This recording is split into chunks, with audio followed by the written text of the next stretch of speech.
All right. Hello and good evening. It is a very chilly evening here in Colorado. We're expecting 8 inches of snow. So, this is the perfect time to stay indoors and get cozy while we are with our students tonight. So, tonight we have our BIA presentations. If you don't know who I am, welcome. My name is Tiffany Hall. I'm an alumni of TripleTen Software Engineering Program, and I'm a full-time full-time, full stack, there we go, engineer at Scholastic Inc., which is the world's largest publisher of children's books and a powerhouse in the digital education space as well. Because it's still chilly, I'm still wearing my knitted hat in the yarn Giraffes Can't Dance, which is a wonderful Scholastic book if you have not checked it out. And while we are staying nice and cozy, I want to go ahead and talk about what our code pudding is. All right. So we have lots of students on the call with us, and we have lots of you viewing at home. So thank you so much. A code pudding, if you watch the code jams, our students are kind of like jamming out a bunch of work. This one is a little more focused, more concise, right? It's a friendly competition that occurs between our students while they're taking normal coursework. They're very short. We're talking like 3, 4, 5 days. The students get together and they are looking at all of these data and trying to analyze it, and they're putting in the work. Okay, Damon's not laughing. That's fine. We'll keep going.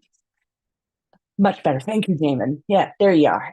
Okay, so today our code pudding consists of two parts. We are working with the data and a presentation.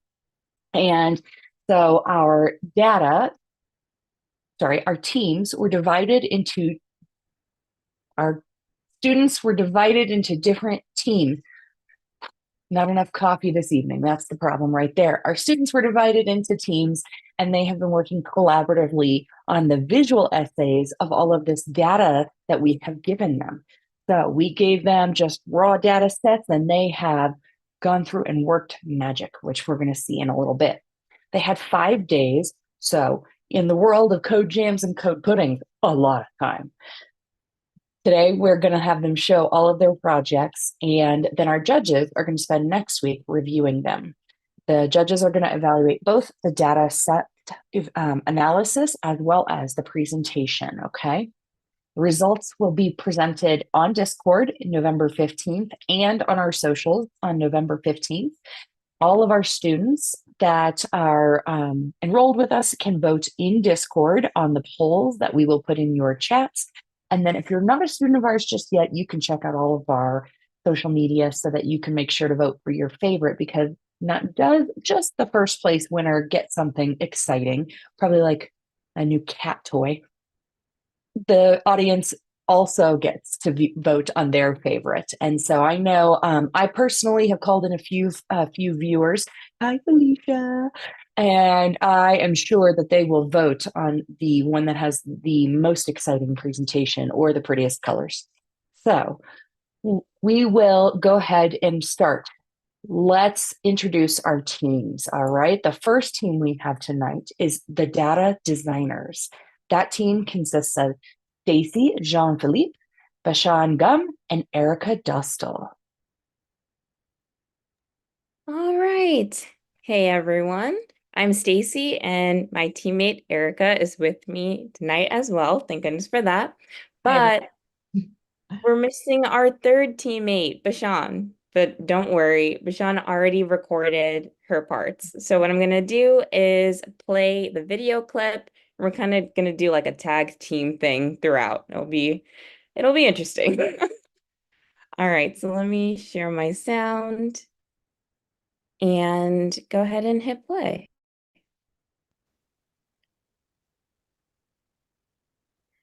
Hello, everyone. This is one of the data designers, that's the name of our team, presenting the student performance data sheet, where we'll be focused on improving student outcomes. This presentation will be presented by Stacy, Erica, as well as Bashan.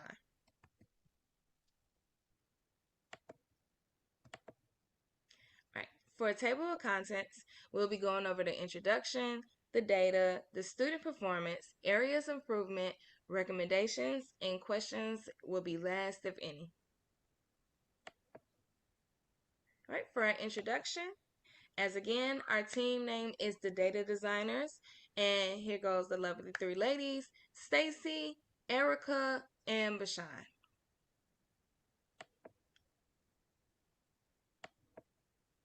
Right. So a tidbit about the data in our approach. We did choose the student performance factors data set. In this data set, we'll provide a comprehensive overview of various factors affecting student performance in exams such as study habits, attendance, parental involvement, number of student sessions, tutoring sessions, and access to necessary resources. How did we clean our data? There was not too much cleaning that was required for our data set. We did have some missing values, and the missing values that we found were marked as unknown or null. So addressing the board, which is our clients, such as a superintendent or teachers, people who are involved with the children and wanting them to grow. A child without education is like a bird without wings. And that is a quote that we are using to motivate us to go. So our mission is to help the students. We know that we want the students and all the students, in addition, to receive a high quality education that prepares them for success in life. The insights we will share with you today will help you all accomplish this.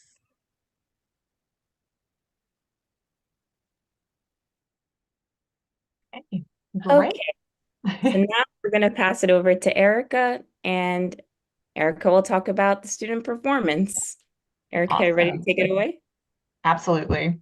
Go ahead and share my screen here. Can you see that okay, everybody? Perfect. Awesome. Okay, so again, my name is Erica.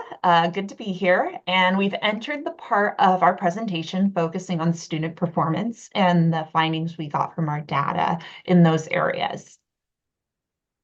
So as you can see, previous exam scores definitely followed more of a uniform distribution, which we would have preferred it to have followed more of a normal distribution just to get more of an idea of the tendency our students were going one way or another in terms of their grades and scores in the past. But as you can see here, it was definitely pretty uniform and across the board. But it wasn't until we started getting into our more current exam scores that we definitely saw more of definitely a more normal distribution and definitely some more stronger tendencies in the data. Erica, I'm sorry to interrupt. The screen that we still currently see, if you have a multi-screen display, is student performance. So we don't see, I can see on the right you've got a chart, but I don't see it in the full screen. Okay, so let's take a look. Can you see that now? Okay. I can. That Oh, definitely okay, I'm looks like sorry a about graph that. now. Okay, so yeah, now as you can see, thank you for pointing that out. So now as you can see, this is our uniform distribution of previous scores. And again, it wasn't a normal distribution as we were hoping. But if we look to our next slide here, can you guys see that okay? Awesome, okay, sorry about that. So as you can see, our recent scores were definitely more normal as far as following a certain tendency. But it definitely wasn't where we were hoping our students to perform. It was more in the C+ to D- range. So we definitely have areas for improvement. But we definitely have some other factors we can explore in our data set that can help us improve in some of those areas. And as you can see from this kind of KPI here, recent exam scores definitely averaged lower than previous scores, and it was by over 10%. So definitely want to look into what we can do to improve and to see what was different about this particular score. So just in a nutshell, students in our district are probably underperforming on exams at the current point, but we definitely want to address specific areas that can improve these outcomes for us, which our friend Stacy will help us with as I stop sharing my screen. Yes, absolutely. All right, and let me go into a share right now. Okay, everyone can see this perfectly fine? Awesome. Okay, so Erica mentioned areas of improvement. So let's talk about the data. Let's take another look at it and find out where you all, as a school board, can make some changes so as to provide a better learning experience for the students in this district. So here's one thing that stuck out to us starting out. So students across the district self-reported their level of access to resources. And what really jumped out to us is, as you can see here, about 70%, so that's a huge lion's share of students here, reported their level of access as just medium or low. So this is definitely an opportunity for the school board to make some changes so as to improve this. As we know, access to resources is critical for preparing for exams. So, next. As you all know, being members of the board, we offer tutoring programs at each school throughout the district. But a big question is, how are these tutoring programs actually performing? Well, as you can see, if you hone in on this visualization here, we've plotted number of students versus number of tutoring sessions. So taking a look at the one column, you can see quite a bit of students begin attending tutoring. So this indicates that they feel like they need some extra help. But as you can also see, as it goes to subsequent sessions, more and more students are dropping off. Now, we know that this is likely not because they find that tutoring is helping them, because as Erica pointed out to you before, exam performance is still low. So it's more likely that students, after a time of attending tutoring and those exam scores remaining lower than they expected, that they give up. So a big area of improvement is really finding out why this may be the case and how we can improve things here. All right. Now, another thing that I'm sure will be very interesting to you all, there is a particular population we want to pay attention to here, and that's our students with learning disabilities. So if you take a look at the legend, you can see colored in blue, these are the students that have self-reported having learning disabilities. And if you look at this region that I'm pointing out with this arrow, these are the students that have not attended a single tutoring session. So it's apparent that these students need support, but they're not receiving it. So definitely an opportunity for us to investigate further. Why might these students not be availing themselves of tutoring? Are they hesitant for some reason? Do they perhaps think that this tutoring program won't help them and won't meet their needs? This is something that we should find out. So moving on from this point, we have some recommendations for you, some actionable steps as a board for you all to take. So I'm going to stop sharing my screen and share the recording to pass it on to Bashan of the past to share those with you. So going over the recommendations. A couple of the proposed solutions is that we increase resource access. Improve access to resource helps students better understand material, increasing test results. We'll also want to revamp tutoring program. Many students attend at least one session, showing demand. Resolving issues with the program could boost exam scores. And we also want to support students with disabilities. Identifying each student's unique challenges allows for tailored, effective tutoring, making it more appealing to hesitant students. And now we have the open floor for any questions. All right, and we'll have the floor open for questions now. Thank you guys so much. That was great. I am so excited by the amount of data you guys were able to pull, but specifically that you were able to really name who the audience was. That was really, tough feedback that we had given students in times past, and you guys really nailed it. So great job on that. I guess one of my first questions for your team is just kind of like, how did you guys as a team approach your breaking down the business problem before diving into the analysis, right? Especially because it's education and people kind of don't like to think of education as a business, but that's the program. So Yeah, it's interesting. I think we were just kind of like jumping into the data and just doing like an exploratory analysis. We were trying to figure out, okay, what kind of story could there possibly be in this data set? And then as we started to recognize, okay, here are some areas where it's kind of they're performing less than we thought, or they're rating themselves less than we thought, then we started to realize, okay, these could be considered problems. Who might be interested in these problems? So we kind of worked backwards and realized, okay, maybe a school board would want to be interested in this information to, improve things for their student body. So that's kind of like how we worked backwards. Would you say, Erica? Like anything to add? No, you said it beautifully. Yeah, we basically did exploratory analysis, and I really could not add anything to that. That was great. so the exploratory analysis, is that a technique that you learned in your BIA program? So like I didn't take that program. So that's what I'm like, is that just something you guys just know? Or is that something you guys learn?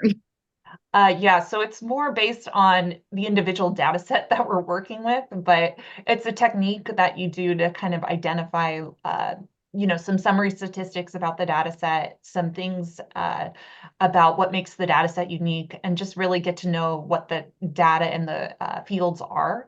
And from there, that's what Stacy was talking about working backwards. You're able to, once you have a better understanding of what particular data you're working with, then you're able to kind of say, okay, what is not as expected? What kind of problem could there potentially be with this data? And then, who could it benefit? So Well, I love it. I think you guys did a really great job. Lord knows that's a topic close to my own heart. So, all right. So that was the data designers. Thank you, ladies, so very much. That is Stacy Jean-Philippe, Bashengam, Erica Dostal. All right. Next is the Wellness Wizards. This is Vivian Sue, Jamin Trevetti, and Lydia Jimeno. Hi, this is Jamin. We are the Wellness Wizard, and our topic is mental health and remote work environment. I'm going to share my screen real quick.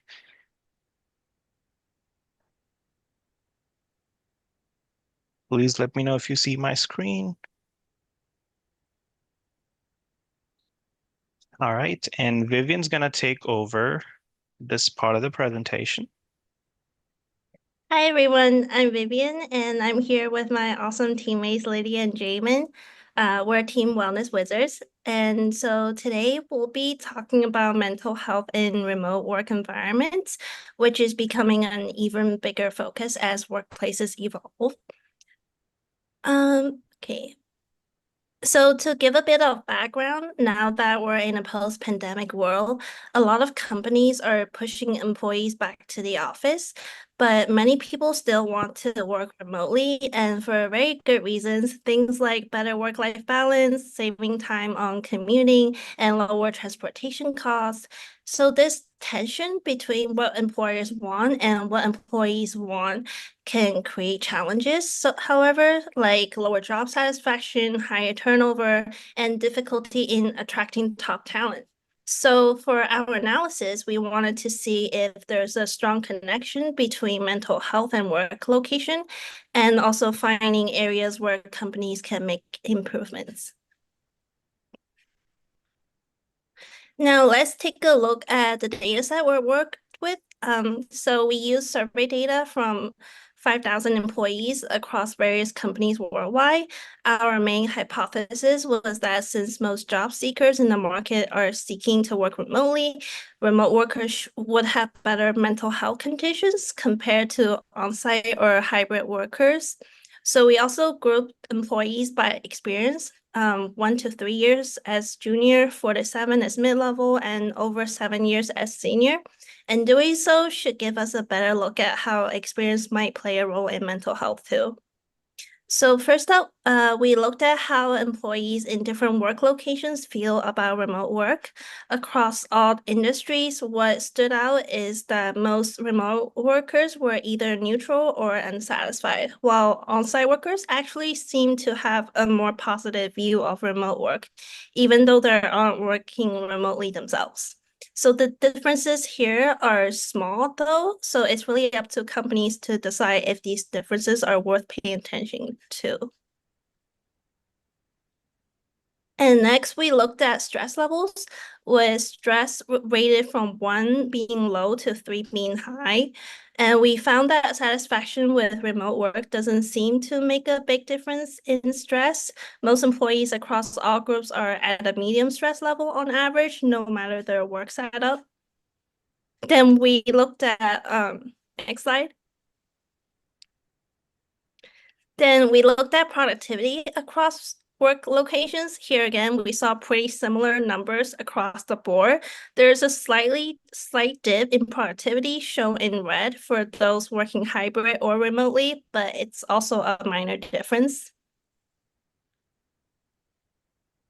Lastly, we checked the relationship between productivity and stress.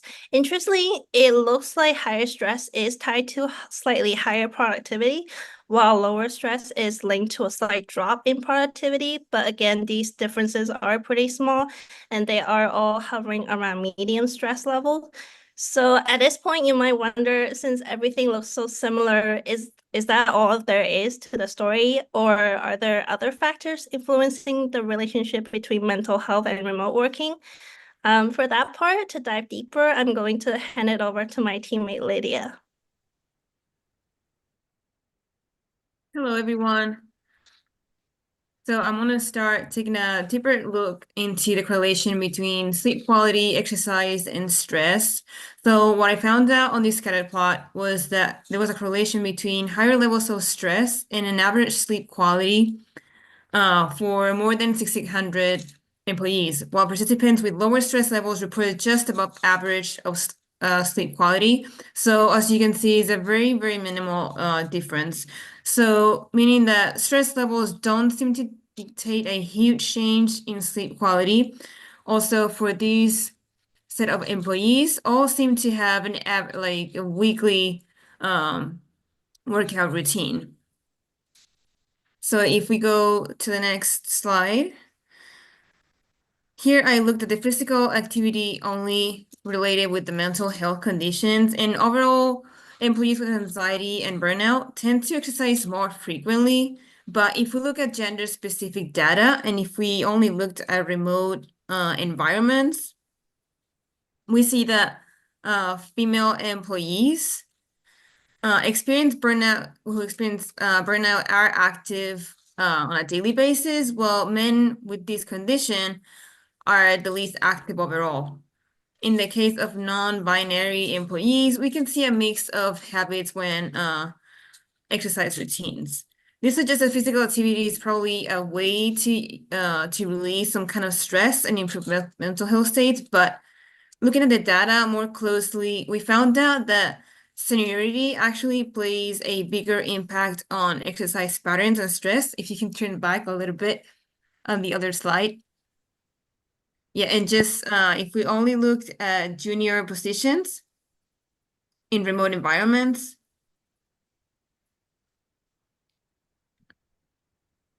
we can see that no matter really what their mental condition is, they're mostly not active, or the bigger amount of employees are on the non-active ones. But if we look at senior roles, we can see these participants have a higher rate of exercise either daily or weekly. So now if you look at seniority and sleep quality, as mentioned before, most employees report an average sleep quality, but if we look at employees by their years of experience again, participants with junior roles in remote environments have in general, less sleep quality. As you can see here, well, if we switch to senior roles, we can see that their sleep quality actually improves. And this might be just because starting in a new job might create more stress and some changes in sleep patterns. And lastly, I wanted to take a look at the mental health resources and the access our employees had to it. So on this chart, we can see that there's an alarming lack of access to these mental health resources among most employees, no matter their health condition. But for those experiencing burnout, more than half of them don't have access to these resources. And this is one of the highest percentages we can see in the chart as well. So this tells us that strategies to improve accessibility to mental health resources should be something that companies choose to put in place no matter their work location. And with that, I'm gonna pass it over to my teammate Jamin. All right, thank you. So I'm going to end this with a quick dashboard overview. So a quick look at this dashboard. It explains that the total number of employees in the data is 5,000. Average work-life rating is 2.9, so on an average 3 out of 5. Now, percentage of remote employees which are satisfied, it's only 30%. So to give out of 1,714 employees, only 514 employees are satisfied working as remote. And when we go to the higher stress percentage of high stress employees, 33% of employees out of 5,000 are high stressed, which is 1,700 employees out of 5,000. If we go to the job role breakdown on the left, the tree map categorizes the role by stress level, which is high, medium, and low. High stress levels roles are project manager, data scientist, and sales, and each have over 200 employees. To the right, we see industry breakdown with stress levels. This chart shows the stress levels across industries, which are finance and IT. They're on an average 35% higher stress employees, while healthcare and retail show slightly lower percentage. So they're seeing stress variations by the industry. This one, it shows the number of employees in each work location. In this chart, we see that remote work has the highest count of stress employees, which is 590 right here. And this may indicate the unique challenges faced by the remote employees. Below that, in this bubble right here, it just gives you a quick mental health distribution. And it shows that out of the 5,000 employees, 1,196 did not report any mental health issue. 1,278 are having anxiety issues, 1,246 with depression, and 1,280 have burnout. And right here is a breakdown of all the employees, which are 1,649 who works as a hybrid, 1,637 as on-site, and 1,714 work as a remote employee. So the data is pretty similar for all employees. The number of employees are similar to all the work sites. And here is a breakdown of number of each employee in the job role. So with this dashboard, I'm going to jump onto conclusion and recommendations. So from the analysis, we see a correlation between remote work and stress and isolation. While there is a correlation between stress and it changes with productivity, the relationship is complex and it varies across work locations. Employees in remote environment, they report a slightly higher risk of isolation and stress, while those in hybrid setting experience more balanced isolation and stress levels. On-site work shows lower isolation, but does not necessarily correlate with higher satisfaction.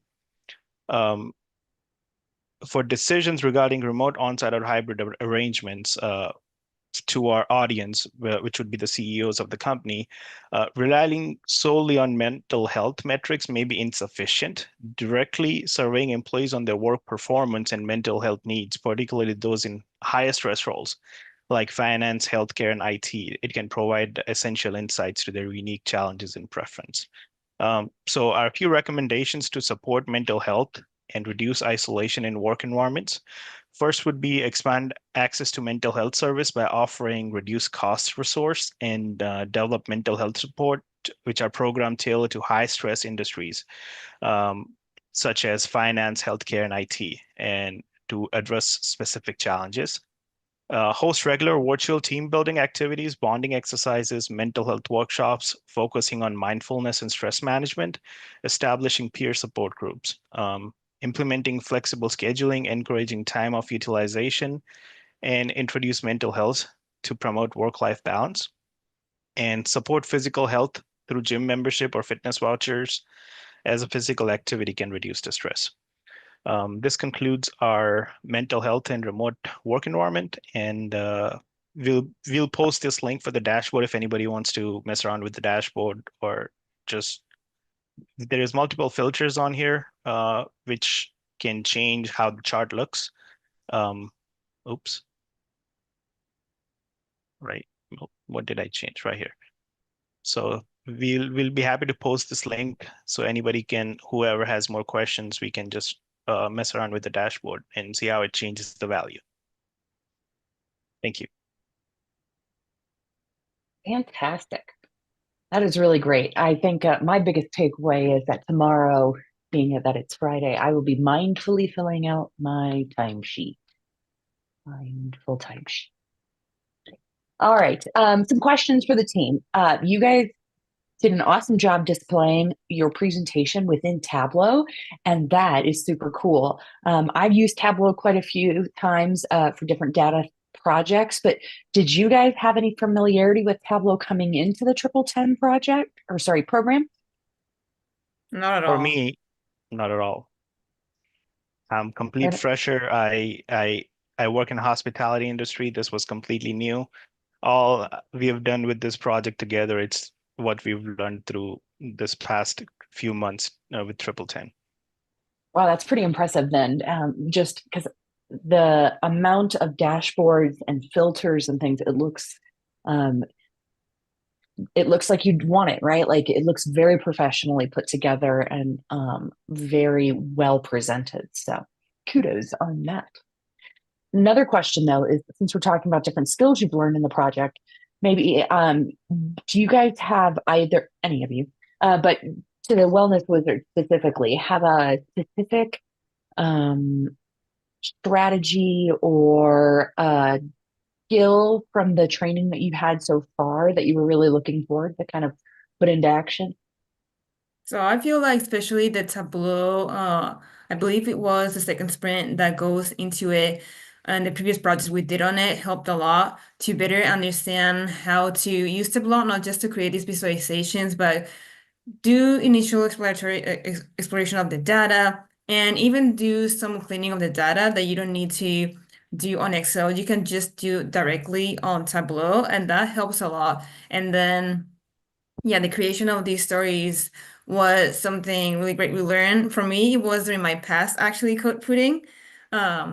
And it just eliminated the problem to export these data, take screenshots, and put it into Google Slides or PowerPoint. So that was awesome. Yeah, I'm a big fan of that grow and learn mentality, Lydia, because I know the last time you guys had some really great things to show in your PowerPoint, but being able to see it dynamically change is pretty rad too. Mhm. All right. Well, thank you guys so very much. That is the Wellness Wizards with Vivian Sue, Jamin Trevetti, and Lydia Jimeno. The next ones we have are Dat Hammers, which is hilarious. Dat Hammers consists of Fikrid Kidane, Ruby Nunez, and Mudassar Chaudhry. Hello, everyone. I'm going to share my screen now. I'm Ruby. And I'm Mudassar. Welcome and take it away.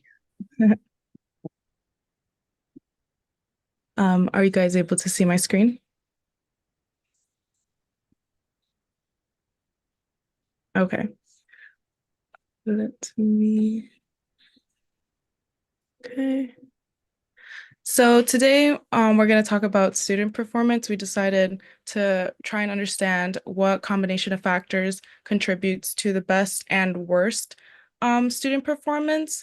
And here's a quick summary of the data set. So we decided to analyze the data set through Jupyter Notebook. Some of us knew some Python code, so we wanted to actually kind of delve deeper into the data before we started doing visualizations on Tableau.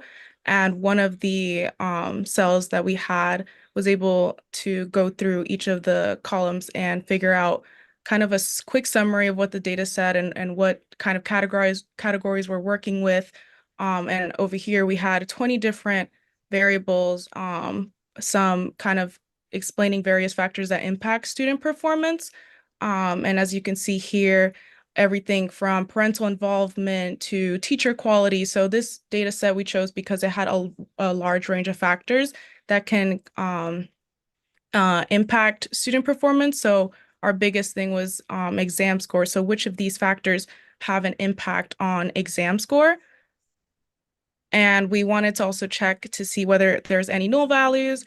And so we ran a program over here that was able to quickly check how many null values in each of the different columns. And the only ones that had them were teacher quality, parental education level, and distance from home. And the rest of them didn't have any null values per column. So that was very useful to know that we had these different null values that we needed to account for. And as far as the size of the data set, it was 6,607 rows. So it was a pretty large data set. Something that we wanted to do was run a statistical analysis to figure out whether these different variables such as parental involvement impacted exam score and whether that impact was statistically significant. So we ran this on Jupyter Notebook, which is linked below this dashboard.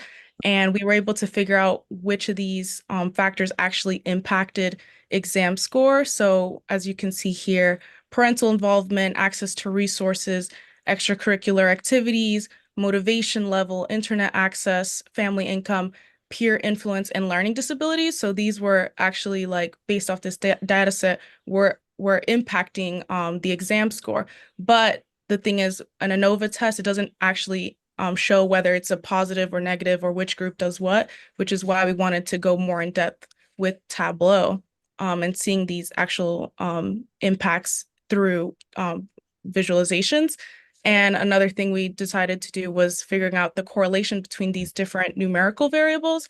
And so for, as you can see, the correlation coefficient is basically, if it's closer to 1, it's a higher, it has a higher correlation, meaning that as one goes up, the other goes up, and there's a closer relationship between those, and we'll show those in future graphs. And here you can see that attendance and exam score have a really high correlation, greater than 0.5, which is pretty high. And same with our study and exam score, which we thought was interesting because the rest of these are much lower. And as long as you know your child is studying and going to class, that has a really big impact on their performance, which we thought was very interesting. And in the subsequent visualizations, we kind of wanted to see whether having multiple different things, so having parental involvement and internet access, like which of these can give you the best possible performance on exams. And Mudasar is going to talk about some of the positive impacts to student performance. Yep. Let me go ahead and share the screen. 1 second.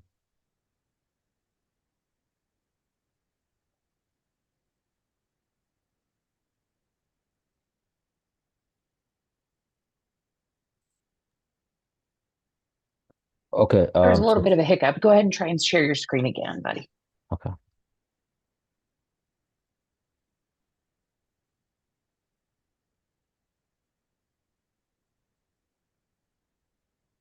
All right. Looks like Okay. we got you now. Yeah. So this is the Tableau dashboard, the UNA dashboard, and this basically focuses on the attendance and the exam score. And if you could look at the trend line, if the higher attendance, which is pretty obvious, Students seem to do a little better. They have higher exam scores. And that's the positive impact on the exam scores. So if they go to school, they pay attention, they tend to get higher grades. So let's look at the negative impacts on the exam scores. So looking at this slide, you can see if the internet access, they don't have internet access, they tend to get bad. They don't have high exam scores. You can look at the averages, 66 to 68. For the people who don't have the internet access, they seem to do a little less. That's because of lack of the resources. And then the next, the graph shows you the motivation level and also the parental level. So it seems like based on the data that we did analysis, that if the students are highly motivated, of course, that's a driving factor to get higher grades. And that's especially between, you're going to see that in the next slide, that it especially plays out between the genders also. It seems like that the male are more motivated than the females.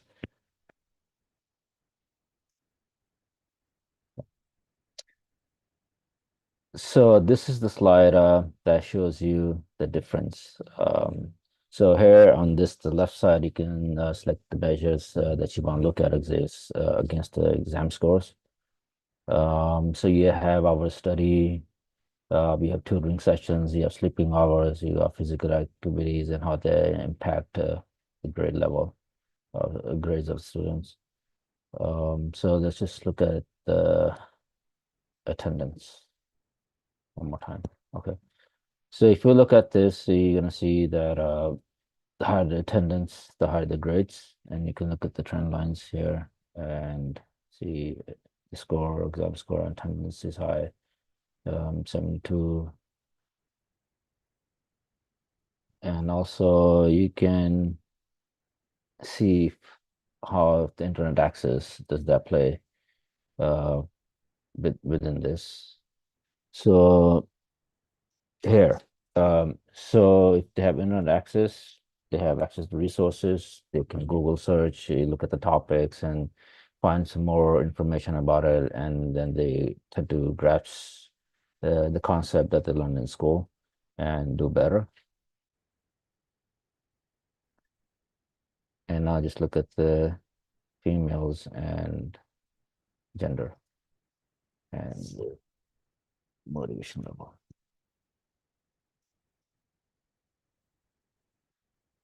Okay. So now if you look at this graph here, we're just looking at both the genders right now, but you can select here. Okay.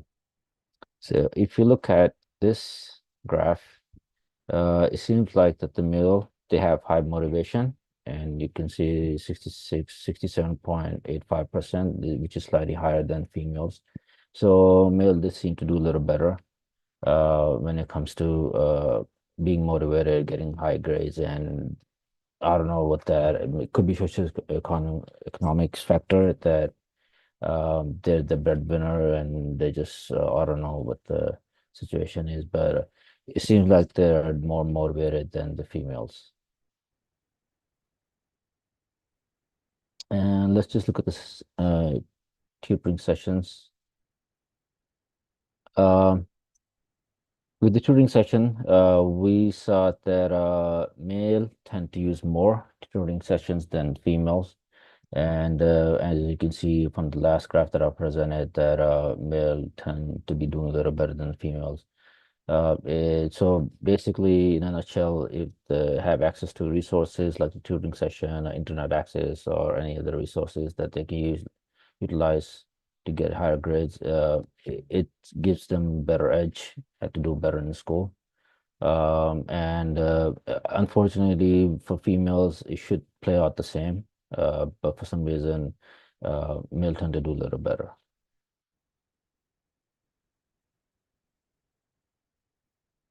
Okay. And that's it. I mean, you can Look at this dashboard. We send you the link for the dashboard, and if you guys want to analyze that more, because there are a bunch of variables, and not we don't have that much time to go over all the variables. So basically, I'm just gonna show you how to use the dashboard. You can select the measures on this left side, and then on your right side, you can select the variables they're affected. So you can look at the gender. You can look at the family income, and also about the family income, it seems like that the people with higher income, their children are doing a little better compared to lower income families. And then again, that could be because they can afford to do much better things than low income families, like maybe hire somebody private instructor, tutor or something like that, and have their kid do better in school. So the lack of resources are also a big factor into getting grades. Um,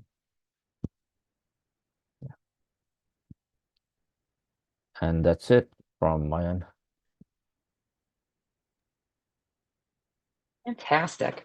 This was great. You guys did a lot of kind of deep dive in the data. So very excited about that. One of the questions that first came to mind, especially when you were starting at the beginning and you guys were talking about how, because you know some Python, you were trying to dig a little deeper into the data, is like, what strategies did you guys use as a team to manage your time between the data cleaning and the analysis and then presentation prep? Because you only had 5 days, right? And I'm assuming you guys have other things going on with this project. Um, for that, Python, that helped a lot. Mm. I mean, like Ruby was saying that it was quite a big of help before we dived into Tableau. Seeing those correlations and Tableau, those libraries showing the functions, okay, these variables you should look at based on whatever the logarithms they use. So from there, that was kind of our EDA, explanatory data analysis.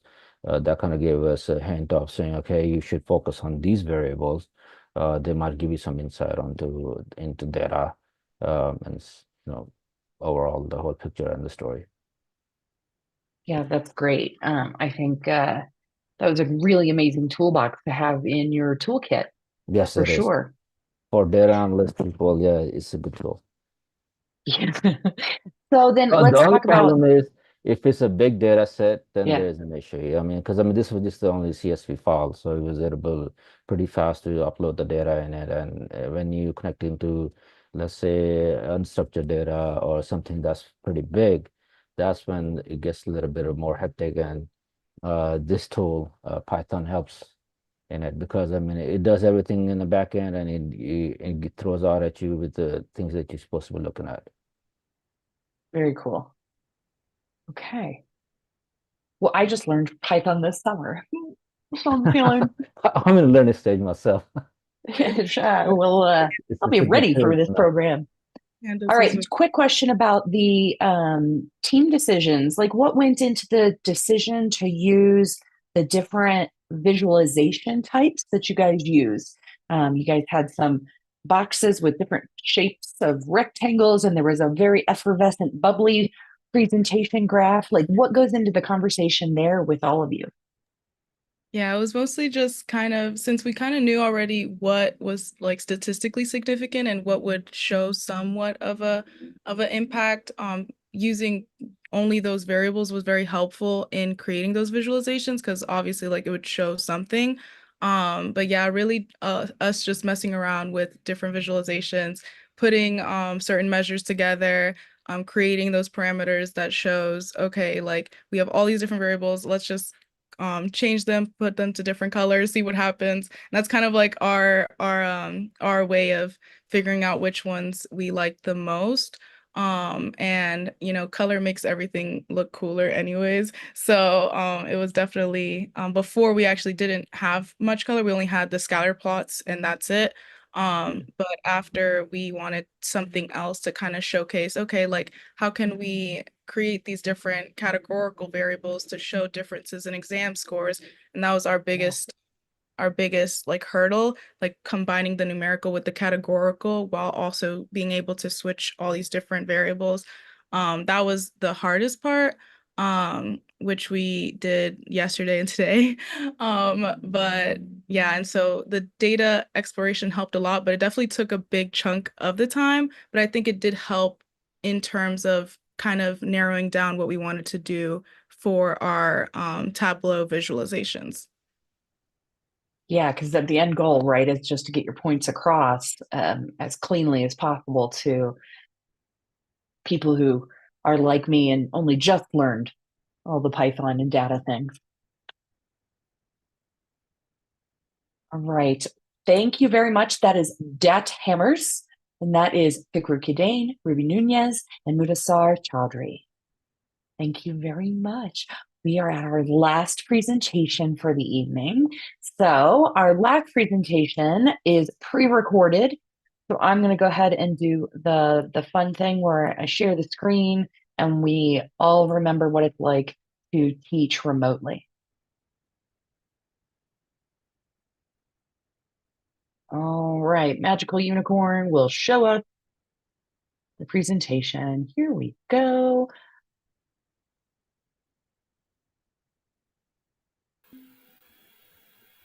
Hey there, TripleTen. Good morning, good afternoon, and good evening to everyone live and everyone on the VOD. My name is Lee, a licensed financial professional turned BI analyst, and with me is Fa, a customer service representative also turned BI analyst. And together we make up the team 2 for 3. For our entry in the November code pudding, we chose to investigate student performance factors as we were curious to find out what and how key factors and groups of factors play a role in exam scores. After cleaning the data, we structured our analysis into 3 groups, or impacts. To start, Fa will take you through family impact, defined by students' family income, parental involvement, parental education, and their commute. I'll take you through individual impact, defined by study hours, level of physical activity, and sleep hours, as well as school impact, defined by resource access, teacher quality, and tutoring sessions attended. Unfortunately, neither of us could make the live presentation, but we do hope that you appreciate our insights. Without further ado, here's Fa with Family Impact. Thank you, Lee. So first, we needed to find the average exam score so we would be able to tell how our family impact factors showed a trend in any direction. For the duration of our findings, our average exam score, or AES, comes in at 67.25. Looking at family income levels, the score differential is within 1 point between high and low income, 67.8 and 66.8.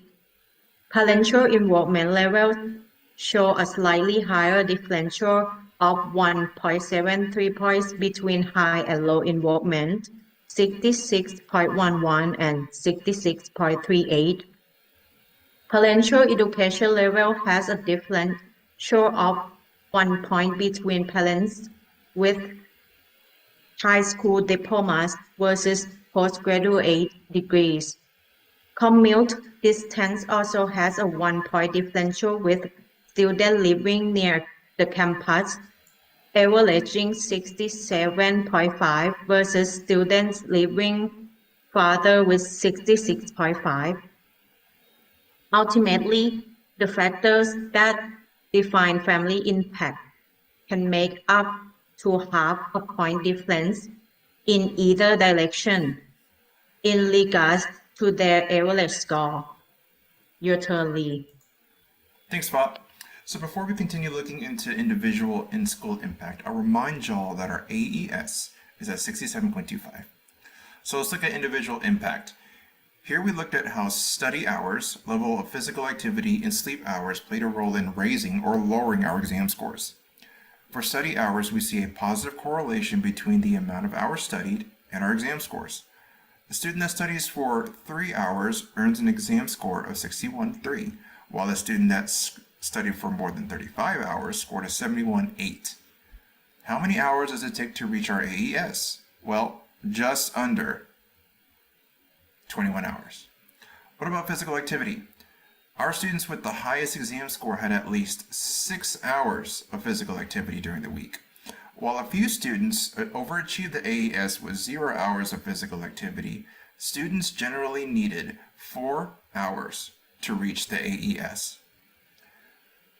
The Sleep Foundation recommends 8 hours of sleep for students. Our findings agree with the Sleep Foundation, as the AES is achieved by students having slept 8 and 7 hours. We do, however, see a decrease in scores once a student sleeps for 9 hours or more. While most of our students reach the Sleep Foundation's recommendations, we do have a small number of students with only 4 hours of sleep that reach higher than the AES, so clearly a few students are successful at cramming. Moving over to school impact, we look at access to educational resources, teacher quality, and tutoring sessions attended. Speaking for access to educational resources, students with high access score higher than the AES with 68.8, while those with medium and lower access score at 67.1 and 66.2. We also see that the majority of our students have medium access to educational resources. Similarly, students with high-quality teachers score higher than the AES at 67.6, while students medium and low-quality teachers scored 67.1 and 66.7, both lower than the AES. As far as tutoring sessions, the majority of our students attend at least one session, which is promising as they scored a 67, just below the AES. A student will surpass it with just one additional tutoring session. We do see that scores continue to climb and actually explode with a score of 71.6 with 6 tutoring sessions attended. However, while students that attend more than 6 sessions score higher than the AES, there is a slight decrease in scores at 7 and 8 sessions attended. I'd be curious to see an expanded data set that joined mental health metrics and see if there was a correlation there. So what does this all mean? Our analysis reveals significant correlations between individual factors and school factors.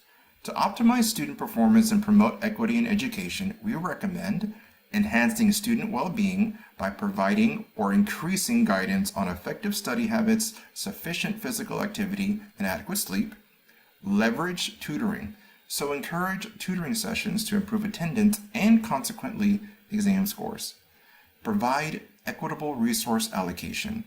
The district needs to strategically distribute high-quality teachers and educational resources to ensure that all students have equitable and equal opportunities to succeed. By implementing these recommendations, the district can significantly improve student achievement for all students. This is Team 2 for 3. Thanks for listening.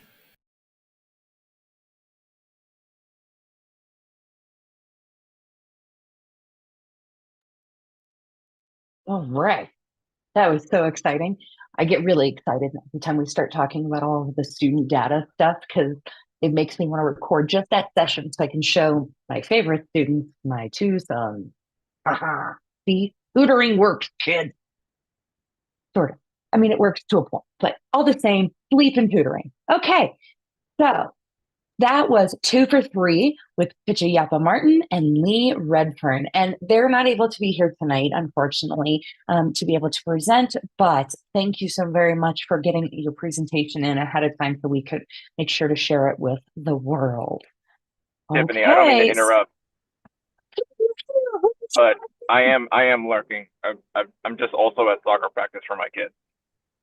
Look at you. Way Yeah. to be, man. All right. Well, since you're here, one of the questions that I wanted to ask was like, in working with the data, it sounded like you guys stumbled on to some findings that were really surprising to you. So when you guys are working as a team, do you have these questions at the end and then have to pivot, or do you just kind of like unfold this like a binge-worthy mystery? Well, I think like at a surface level, we just wanted to see which I think there were like 20 columns in the data set. So I think what we really wanted to see first was which of these columns had the biggest effect on like the end result, which which is the exam score. And like for better or for worse, like the most important thing in education is student achievement. And a lot of that is seen on a baseline level with the exam score. When we were looking at the data, not only did we take out some rows that had a good number of missing values, but we also kind of figured out that this data set can be split up into three groups, like we had in our presentation, like the family impact. So these are things that like a student has absolutely no control over. You know, a student doesn't really control where they live. They can't have a say in how much their parent makes or how much school they attended or not. This is what they walk in with. Right. And then individual factors, you know, that's something that a student has way more autonomy over with anything in their life. And then, of course, like the school impact, which is what like the campus itself or the district itself can provide for that student. So like once we found out how to like divide and conquer like the 20 columns, we were able to see how those three groups played a role together or not into the end result of increasing or lowering average score. Fantastic. Yeah, I think the way that your team grouped those is really smart, because when you are thinking of a business case, right? Like in all businesses, you want to try to get the most bang for your buck. And I think the way that you guys set up your structure is so that you can use the same data that you've already processed and analyzed for three different audiences, which is really cool. Yeah. All right. Well, thank you so much, Lee. I'm so glad that you were able to join. And congratulations and good luck to whichever child is playing soccer. I hope they get a touchdown. Yeah, they're sweaty, so we're on the way home. All right. Well, that wraps up our evening, guys. So from myself, a very chilly Colorado evening here, and all of us at TripleTen for the November code pudding. Thank you to all of the teams that were able to spend the time and the dedication. I'm always so impressed at the level of professionalism and detail that you guys pull together in literally days. It's unbelievable. For the rest of the viewers that are watching at home, please keep an eye on the Discord, the social medias for places to vote for your favorite team. And if you're a student of ours, keep an eye on the Discord, and we will have the polls up there as well. We are going to be announcing our winners on November 18 in Discord and in social media everywhere. So make sure you check out all of the InstaX, Snap, and whatever else we can find between now and then. I want to send a special thanks to everyone who was organizing all of this behind the scenes: Arena, Omar, Alyssa, Natasha, Olivia, Ulia, Arena, Nadia, and my cat Sharkbait. He was a little less helpful this week. Not gonna lie. Thank you again for all the participants. My name is Tiffany Hall. You can find me at Tiffany Codes on Instagram, and you can probably find my cat Sharkbait trying to break the child locks I put on the cabinet. Thanks so much, and have a great rest of your evening. You too. Thank you. Right, thanks. Thank you. Thank you. Good luck, guys. Thank you. Reach out to me if you want to see our Tableau file.